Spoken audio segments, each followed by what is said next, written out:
welcome our guy, the Hall of Famer, MVP, World Series champ, Chipper Jones is with us now. It's good to see you, my friend. Kevin, it's always good to talk with you. I think it's a proper time to pay tribute to these three guys right here. You know, me growing up in small town Florida back in the 70s and 80s, watching these three relics go out, you know, on the baseball field. It really warms my heart. They inspired me to live out my dreams. Jeter always does that too. When he comes up, I got people around me. He goes, "Man, I grew up watching this guy." I'm like, "Man, I want to punch you." So the worst. You had that coming. He had it coming, yeah, 100%. You know, I got to ask you. We talked about your number. That's iconic, but your music was also iconic, right? That's okay. We'll get a little closer to you. The audio fell out. The music for you, Chip, walking out with the passing of Ozzy Osbourne this week, and I know you put something on social media. We'll plug him back in here. Alex is an audio technician right now. That's right. So, I'm back, baby. I'm back. I know you put some on social media, but I wanted to ask you about Crazy Train and Ozzy, because covering enough of your games, you know, that song was iconic when the first couple beats played, and that, you know, Atlanta went nuts. What did that mean to you? Well, I'll always be linked with Ozzy. Obviously, having that song, I need to thank Larry Walker, because he's actually the one who coined it first up there in Montreal. And I asked him if I could play it, because, man, having that thing echoing through Olympic Stadium in Montreal, there's nobody there. You know, it's nothing. There's nothing for those notes to hit. So it was a sad day. I got a lot of interaction on social media that day, for sure. Well, we were just in Atlanta for the All-Star game, and I go down to the hotel restaurant, and I come up behind someone. I thought it was Bobby Cox.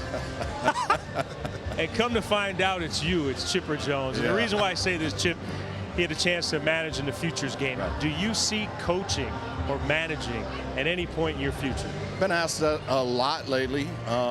You know, I think Snit's still our manager, so let's put that out there first and foremost. But the fact of the matter is, I'm content with life away from the game. I got my foot in the door just enough with the Braves from a hitting standpoint, being a consultant, being a third set of eyes for some of these hitters, and I'm still chasing. I still got 3 boys at home, man. I got 7 boys all together. Chasing these cats around is a full-time job. Not a piece of cake. Chip, you've been one of my favorite players since 1990, when your Jacksonville Bulls high school team played against my Westminster Christian, and you threw a gem of a game, 6-7 innings, blowing our guys. I'm looking at your numbers, and incredible numbers, but they do not justify, A, how great of a player you were, B, how much respect you had around the league, and the way you were savant about the way you went about hitting and everything in the game. Following up on Derek's question, if you were a manager, would you adapt this all-or-nothing approach of, because you hit for average runs, but you did not sacrifice strikeouts?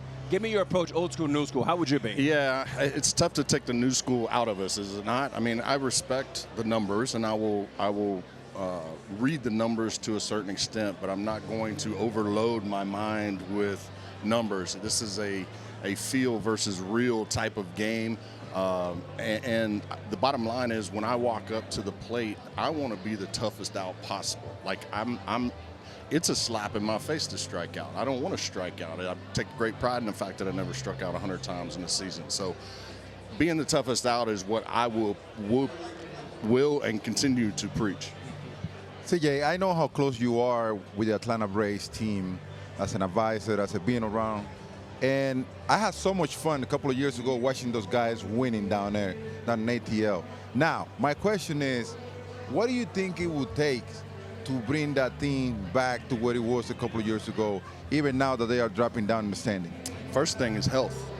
When you take your opening starting 5, the 5 guys that we started in the starting rotation in April, they're all on the 60-day DL right now. And Spencer Strider, who we'll hopefully see tonight, he started the season on a 60-day DL, as well as Ronald Acuna. You've got Cy Young Award winners. You've got MVPs that have been hurt for extended periods of time. And I don't know very many organizations or teams that could have endured the injury bug like they've had this year. Hey, before we let you go, you know, Alex brought up your pitching prowess. You got the first pitch to Johnny Bench tonight. That's pretty cool. Don't mess it up now.